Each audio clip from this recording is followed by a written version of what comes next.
Blog Talk Radio.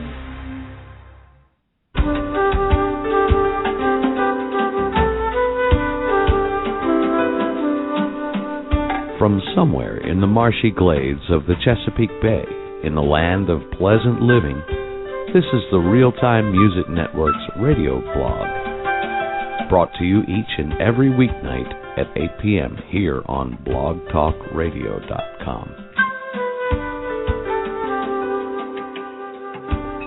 Here, for the next hour, we'll talk about mainly independent music, with any topic as fair game. Live call-ins are encouraged. To call in, dial 347-308-8792.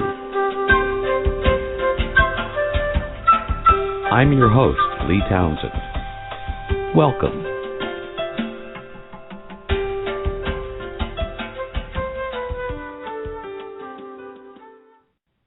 Daggone, I gotta get some new intro music. Don't blame me.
Hi, everybody. Welcome to the Real-Time Music Network audio, radio, blog, talk show, call-in show.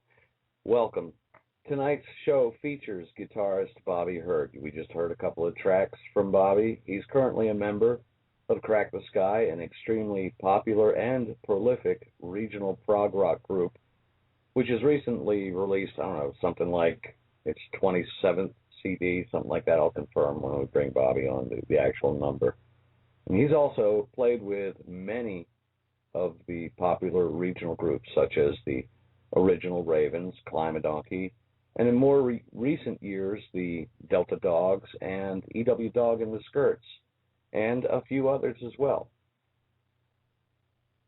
Bobby also has recorded and released a solo effort, and we just heard one of the tracks from that, actually the title track from that, Heartbeat Away, which is from the CD of the same name.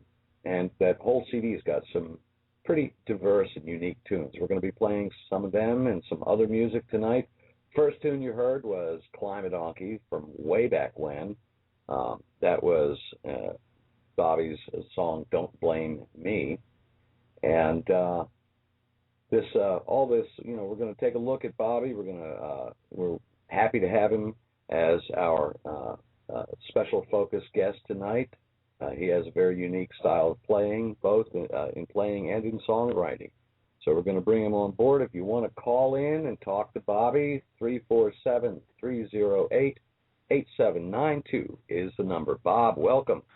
Thanks, Leon, for having me. I really think it's a wonderful thing that you're doing for the music community and for anybody else who really cares to chime in and listen. I think it's an awesome thing that you're trying to put together. Well, I appreciate that. This is something that we've just kind of been dancing around it for a long time and realized that this is something that we kind of have to do to pull the music community together, and not only the musicians but the music lovers as well. Right. Yeah, there's been far too many places that have been unplugged recently. You know what I mean? Rather than things that are getting plugged in, like what you got going. I think I really have to tell you, I really congratulate you and commend you on taking a big step and getting involved in a radio program like this. But you know what, Bob? A lot of people are thinking about this and are finally, thank God, starting to talk about it. And this is just a part of the continuum where, we might have a forum here and elsewhere through the Real-Time Music Network to kind of, pull together and explore what our options are, how we can adapt to the changing technology, so forth and so on.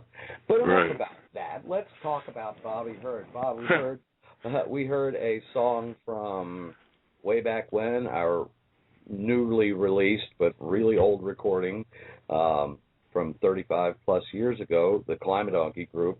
You've been, we shared a lot of roots together, and we pretty much grew up together, and I'm happy to have you here. You went ahead and did your own solo CD. Why don't you give us kind of the Reader's Digest rundown of the Bobby Hurd history?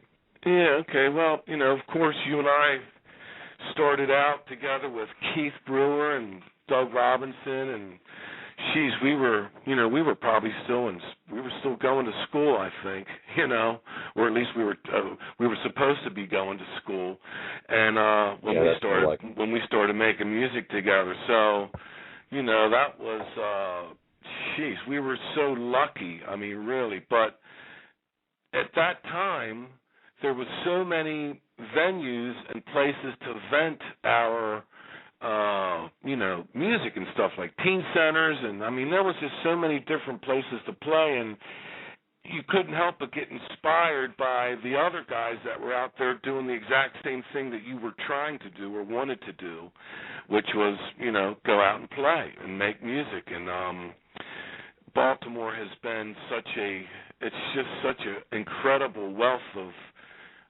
talent here, always has been, and we were really lucky to come up at a time where, we got inspired by guys we were going out and seeing when we were youngsters, you know what I mean?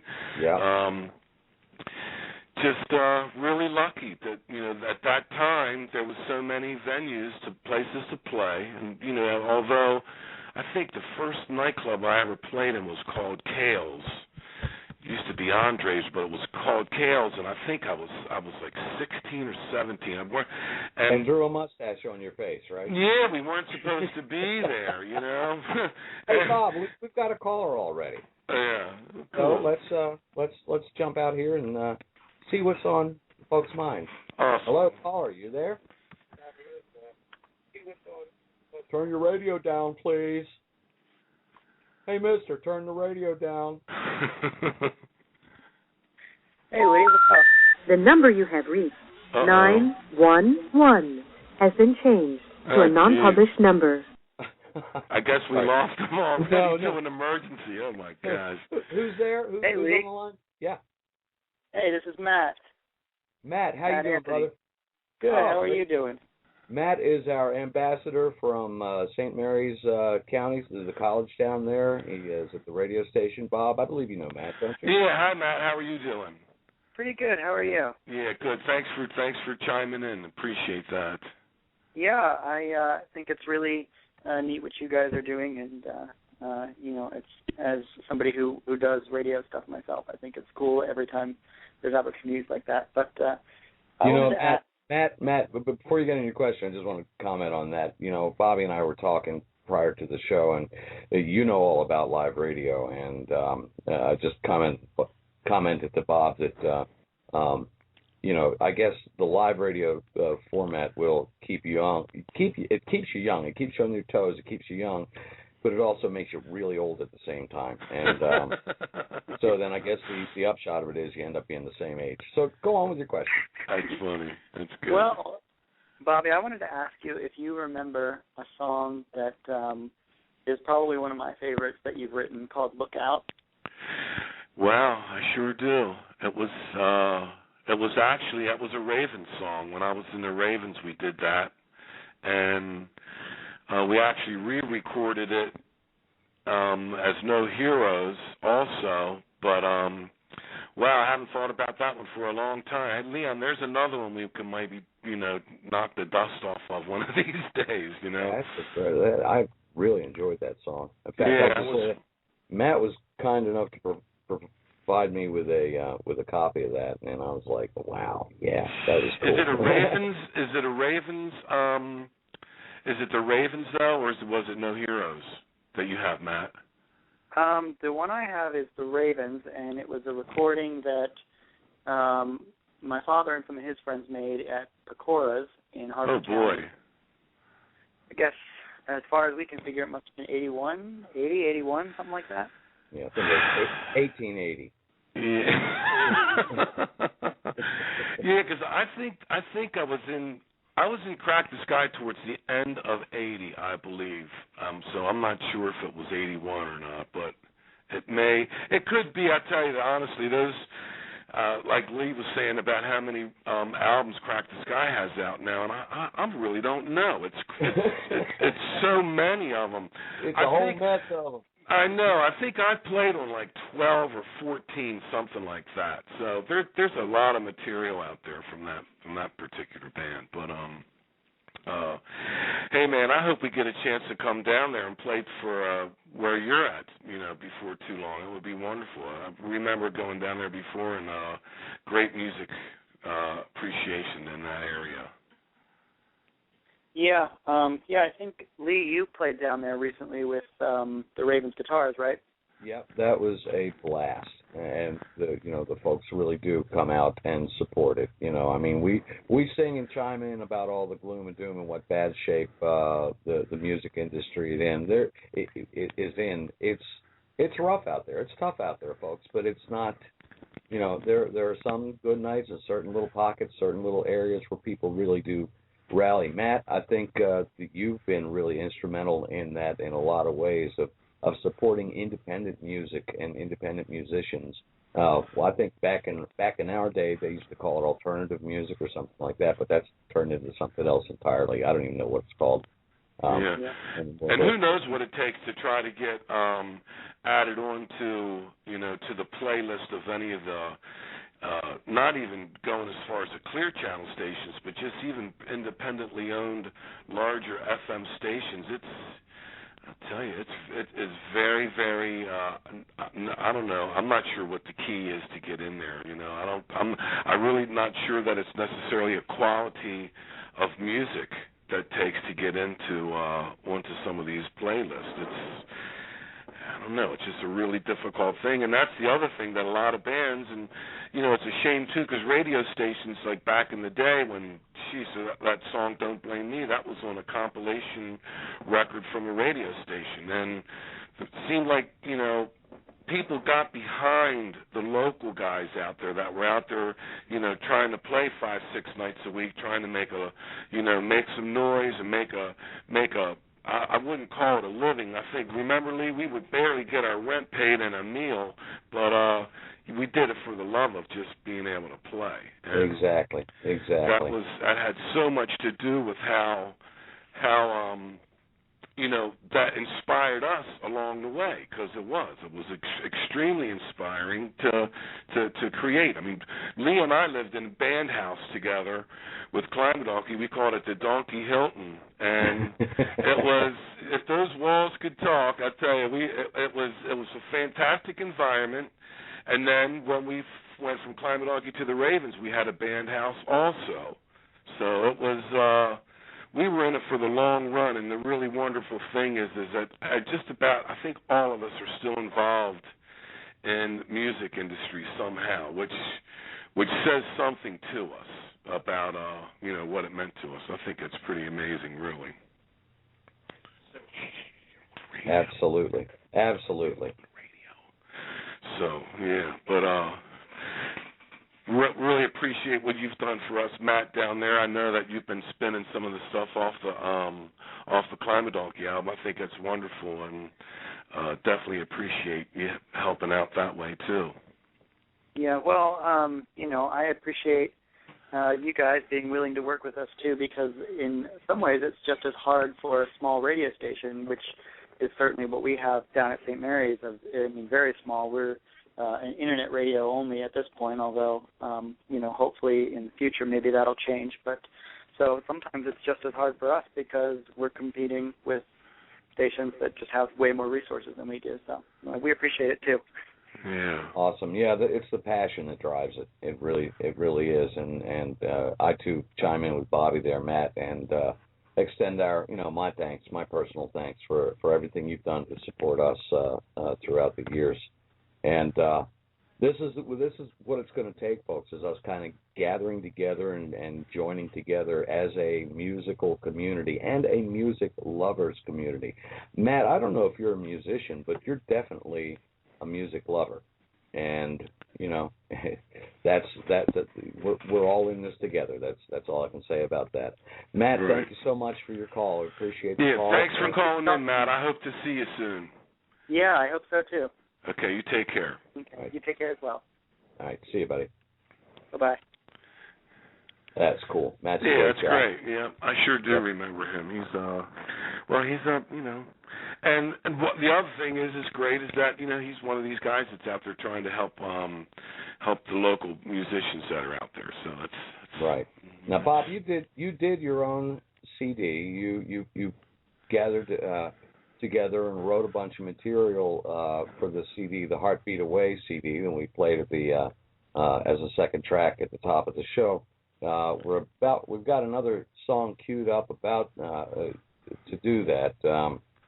You want to talk about that a little bit? Which one are you going to spin? It's one with you and Terry.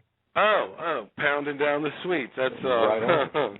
that's well, I got to be very close friends with Terry Quinn, and he lived in Reisterstown. He's an actor, and he was in and out of you know, the area quite a bit, but he was constantly going location for different films or television series and stuff that he was involved in. But he used to have some of these fantastic parties at his house, and I got to be friends with him. We could play golf a little bit once in a while, and then, you know, he's a guitar player and a singer also. And I remember I was talking to him about quitting smoking cigarettes, and I said, man, I said, I'm really glad I quit smoking cigarettes, but I have just been like pounding down the sweets and potato chips and anything else. And he went, all of a sudden, it was like, ding. He goes, man, that's a great name for a song. So one night at one of his parties outside, was when the crowd got thinned out, we wrote this song. I kind of had the music, and we wrote this song in probably a half an hour. And Glenn Workman does a stellar piano solo in it. And, of course, the rhythm section of Life, which to me is still John Tracy and Lee Townsend. And it's called Pounding Down the Sweets, and it's co-written with Terry Quinn. And here it is.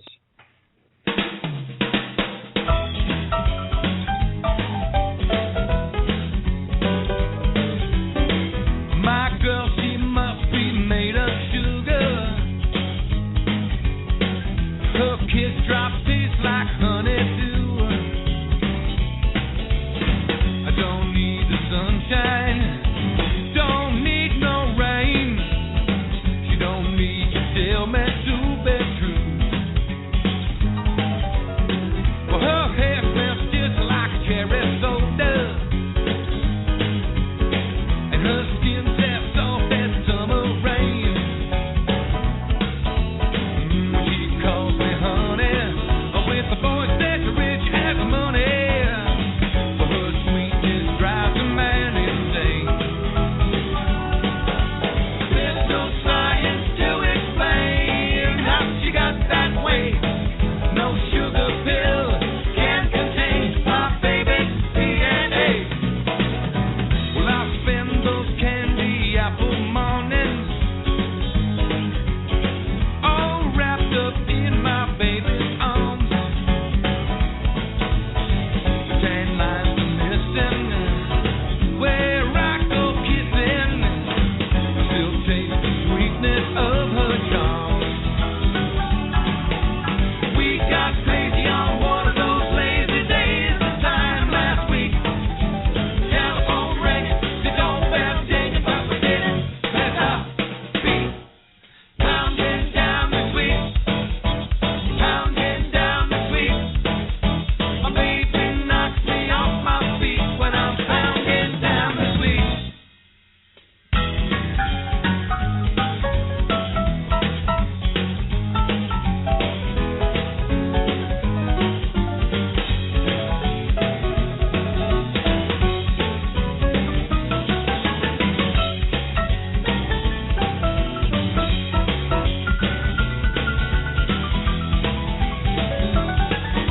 My baby loves me up and down till I can't take no more. I got the only key in town to the candy store. Pounding down the sweet, pounding down the sweet. My baby knocks me off my feet when I'm pounding down the sweet. Pounding down the sweet, pounding down the sweet. I don't need no fish, don't need no meat when I'm pounding down the sweet. Pounding, pounding, pounding, pounding, pounding, pounding down the sweet. Pounding Down the Sweets, Bobby Hurd. Yeah, that was awesome. Bobby, That was fun, wasn't it, Leon? it was a lot of fun. Yeah. Record to do, and especially a fun song. I finally sat down and really listened to the words. I hadn't been much of a word guy until lately, and wow, it's cool. Yeah, Palumbo was really one of the guys that really got me into the whole, how deep lyrics can end up being, and that's sometimes it's a stumbling block when you're trying to say something really, Right on. I don't know, something that's outstanding to say, and then all of a sudden you're like, you have to change your mind because you go, man, that kind of sucks. So you're back to the drawing board. But one of the things with Terry Quinn was I called him the word man. He was real easy to. I would come up with a line, he would come up with a line, and I mean, in a matter of, like I said, 30 minutes. I mean, that damn song was done. So yeah, really. and it's a real blessing when you get something like that. We got a couple of calls, Stat. Let's take some calls. Caller, you're on the air. Hey, Lee. Hey, Bobby. David Harris here. Hi, David. I wanted to tell you, since buying the Heartbeat Away CD at the Climbadonkey show, been playing the hell out of it. Love it to death. Oh, wow. Thank you very much. This is a stupid yet kind of funny to me story. You know, I was looking through the liner notes. I saw the name Terry Quinn, didn't think anything of it. And then had it in the car. I was playing it, and I was looking at the photographs on the back cover. And I jokingly said to Jamie, not even serious, I said, "Look, it's Locke from Lost." And she was like, "Isn't there a Terry Quinn listed on the album?" And I'm like, "Shit, it is him." Right. Yeah. Well, he married a girl. He married a girl from Reisterstown, and he was doing like a Young Guns movie or some movie. I'm not sure which one it was. And he came here to learn how to ride a horse, basically. And you know, he fell in love with Lori Quinn, who Lori. Well, we've all known Lori forever. Climbadonkey played at her graduation party, if you can believe that. So her last name was Binkley. And that's how we ended up meeting, you know, was through that. So Heaven's Gate cool. was the movie. Pardon me? The big bomb. Heaven's Gate, the big bomb movie, the big budget flop. Yeah, was the there movie you go. that, You know, it's like I guy guess knows everything. You know that? This guy. Yeah, well, in that business, it's similar to the music business. I mean, it's, you know, it's that's crazy too. I remember sitting there. I would go over to Terry's house every day sometimes for weeks and weeks and weeks, and we probably have 20, 30 songs we wrote together. But he would just be waiting for that phone to ring from his agent, and next thing I know, he would get a phone call, like from Jag or Harsh Realm or something, you know, and he'd be, "Well, I'm shipping out tomorrow." I was like, "Congratulations, call me when you get back," you know. So it's a pretty crazy thing, but yeah, he's you know, I don't get a chance to see him much anymore because I think he's back in Hawaii. But yeah, good he moved friend. to Hawaii from the last thing I heard. Yeah, well, he was back here for a little while for the 666 Park Avenue, but I think that was a short-lived show, and I believe he's back in Hawaii again. So, which is a really tough place to be, I'm sure. You know. Yeah, but good guy, talented guy, that's for sure, and you know, he's a very good friend for David, quite a thank long you. time. Thank you so much for the call. We appreciate it. Yeah, thank you, Dave. Thank you for taking my call. Yeah, Great man. talking with you. Same here. We'll talk soon, okay, man? Okay, thank you. All right. Thank you. Another caller up. Caller, welcome. Keith. Hey, Lee. Hey, Bobby. How are you? Hi, who's this? This is Keith Nichotsky from... Oh, hi, Keith. How are you doing, man? I hope you're well with the recent, you know, goings on at the Riker Theater, man. I know you were there for quite a while. That's a feel for you there. Yeah, we're you know, some of us are getting through it better than others. You know, obviously the place was near and dear to my heart after being there for so long. But you know, finding other venues, some not so close by, you know, to do my work. And what we've all been talking about over the last several months is the demise of the local music scene, and I want to get your thoughts on where it's going, not where it's been, but where it's going. Well, that's a great question, and I'll tell you, if I knew, really, it would be like it's the magic question at this point. The scary part is that I think that the younger generation, and I don't want to say anything in a negative way about any of that, but I think that I've had my son tell me, he goes, "Dad, you know how lucky you were? You grew up listening to Clapton and Hendrix and Jimmy Page and all these great musicians and stuff." And he's 23, and his friends, that's what they listen to.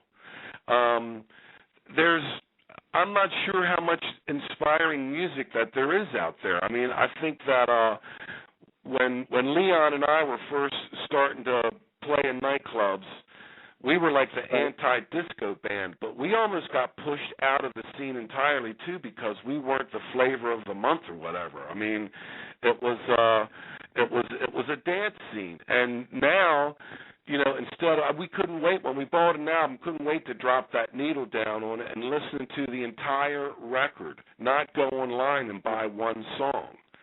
So it lies, I think, a lot of the success or failure in the music industry is going to lie with the next generation of guys and girls that are coming up playing music, or at least trying to get themselves out there in public. It's a very difficult thing right now.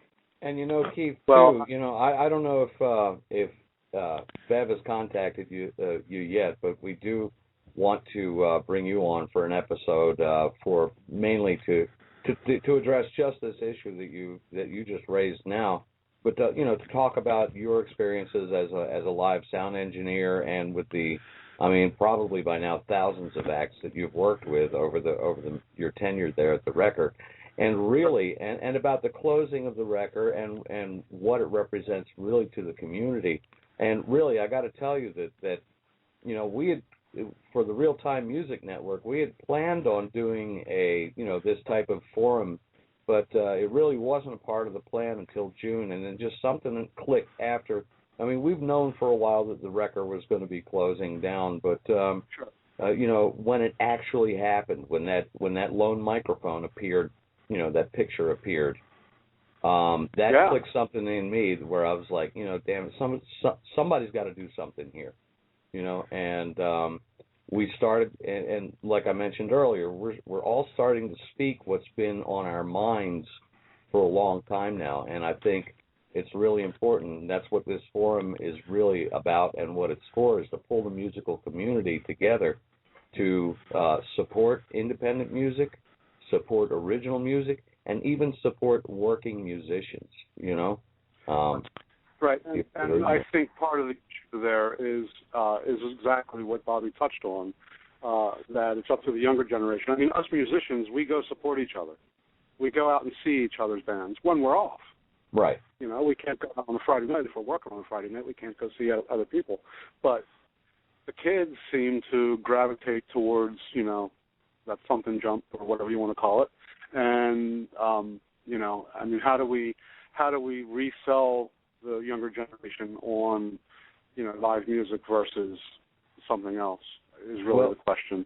Right. Yeah. How do we make that attractive package to them?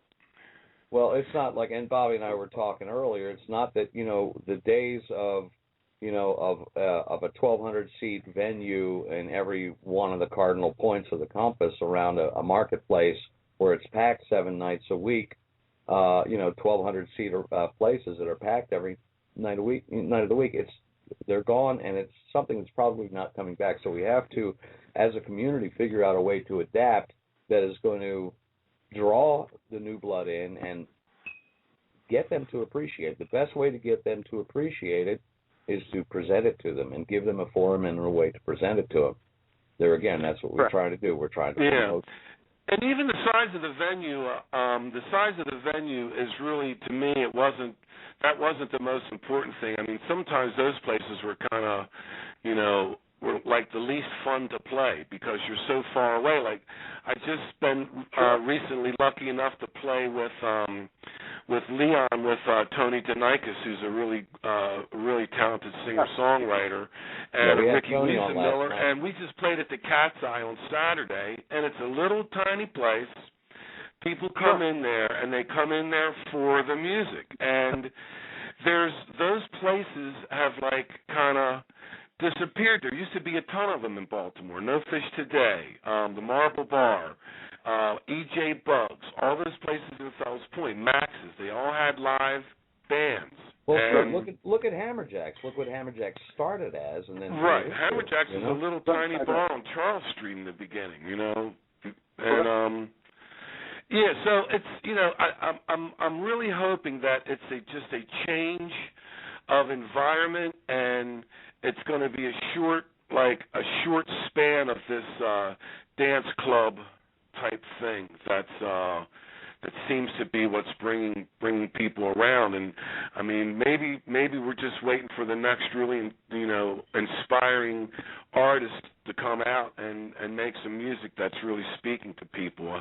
I recently heard some stuff by a band that I was totally unfamiliar with, the Charm City Devils, I think is the name of the band. And Baltimore band, I was like, man, this is pretty cool, kind of, it takes me back to like the old Hammerjacks days a little bit, but these guys are out there doing it. It sounds like they're touring all over the place, but, they started someplace, and they started here.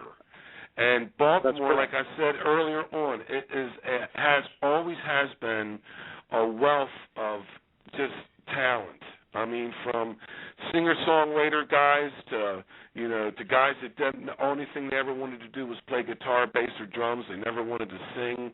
They just wanted to be in the band. And Baltimore was just blessed with having so many great players. So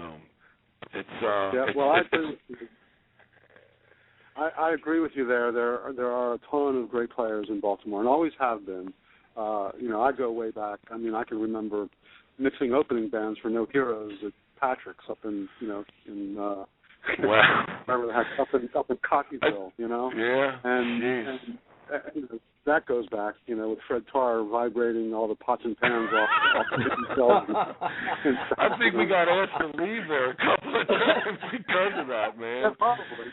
Yeah. Wow, that's funny. No, there've always been outstanding musicians, and even up until the last day at the record, I had come across some new ones that I had never seen before, who had never even played. I booked that final hurrah, the last hurrah, along with Evan Kirkendall from All Time Low. We put that show together, and I put a couple of acts on there that one certainly had never played there, and another one had only played there on our Monday Night Social Club. And they really showed me as young kids. I mean, the first guy was a singer-songwriter, country guy. He signed some label in Nashville, 15 years old, and the music was outstanding. Right. And the next group, they were made of 13, 14, and 15-year-olds. And again, they tore it up. Unfortunately, it was early, and there weren't that many people there. But it just shows me that yes, there is some hope for the scene here in Baltimore from the younger generation, from that generation that seems to be, Mac-oriented or whatever you want to call it. So there is some hope, and we just need to find the venues. Right. With the closings of the Barn and Wrecker, and potential closings of some other venues that are rumored to be happening, and changes of ownership, management, format, whatever. Right. So, there is some hope, but we all, as a group of of musicians and music lovers, we all have to get out there and support. Right. And that doesn't mean paying the cover and sitting there and watching the bands. It means paying the cover and buying a couple of drinks, maybe buying some food at the bar, so that the places stay open. I know it always was disturbing to me that somebody would say that they would not go into a club or a bar that had a cover. And I mean, I mean, unless it's, I don't ask anybody to put me on a guest list or any of that stuff. When I want to go out and see a band, I consider it really just, me paying a cover charge is just helping to keep the thing going. And whenever I hear somebody goes, "Oh, I don't go in that place, they have a cover charge," I'm like, "Well, what are you talking about?" Are you? If you're an insurance salesman, you're not like you're giving somebody back their money that you're, that you're collecting insurance on, are you? If for some reason, the music thing is, it's like everybody thinks it's a given, but it isn't a given. I mean, people spend a lot of time and, sweat and tears. I won't say so much blood, but definitely sweat and tears into becoming, somebody that can get out there, and you got to have a thick skin, that's for certain, but to get up and play in front of people. And it's, we desperately need some places like that for everybody, younger and the older guys. It seems like now all of our children are growing up, guys that are my age, and they're like, sheesh, you know what? I remember my father used to always say, well, you need to have something to fall. When I told him I wanted to be a musician, he said, well, make sure you got something to fall back on. Well, thank God I have music to fall back on, There you go. Yep. Keith, I think we're gonna work it out with you to bring you on a show, and we're gonna address just these topics for the entire show, right? Sounds good. That's what we're doing right now? Yeah, Awesome. that's fine. Sounds good. Sounds awesome. We look forward.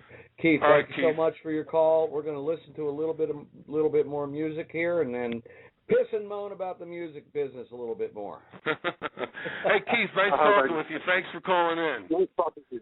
Nice talking with you. Good night, guys. You take care. You too. Bye. Hey, Bob. Yep.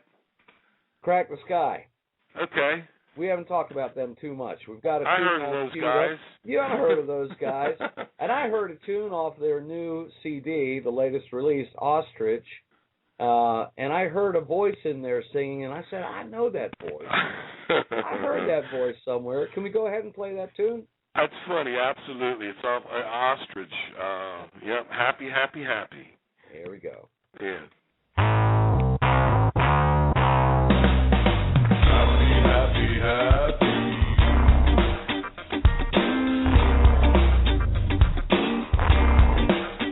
Happy, happy, happy.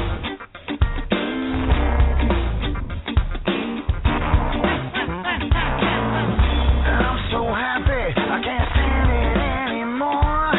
Happy, happy.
Oh, and happy.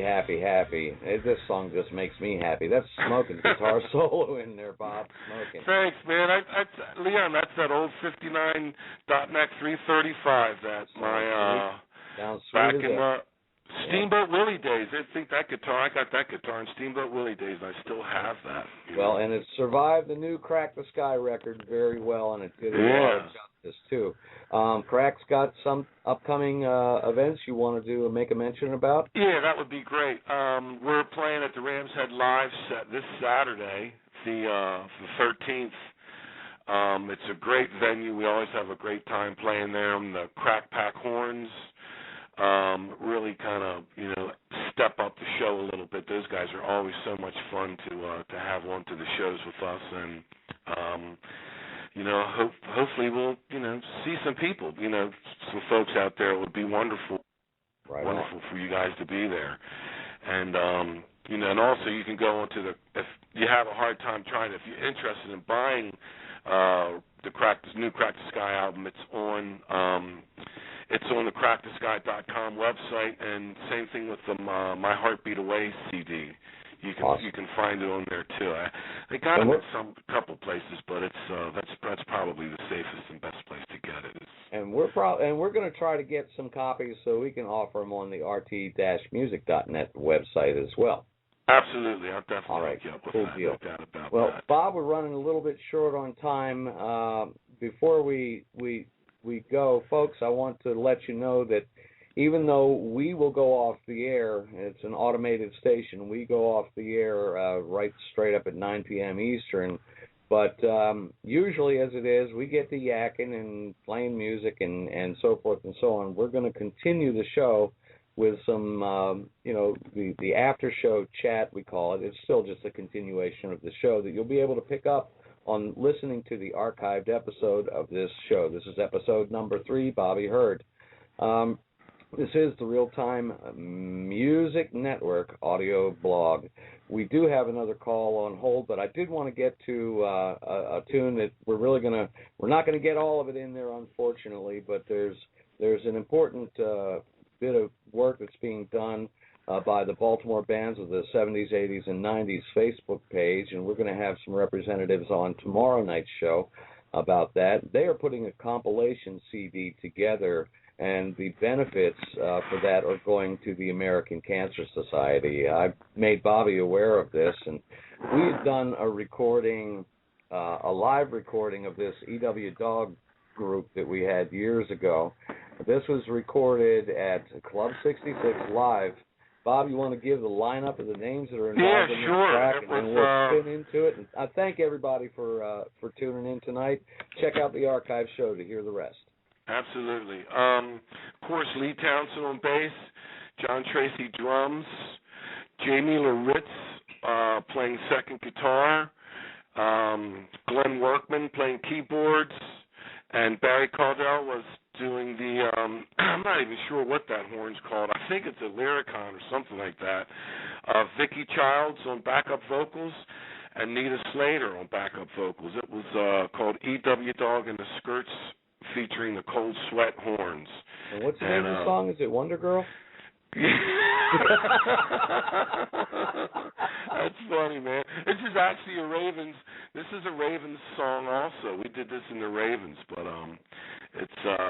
it's survived through a couple of different bands at this point. So it's for the American Cancer Society, and like Lee said, it's such a great compilation of Baltimore guys out there. I mean, that are they basically donated their song to raise money for the American Cancer Society, and all we can do is ask people to help. Let's put our money where our mouths are, folks. There you go. Support. All right, Girl Wonder. This is something that's called Girl Wonder.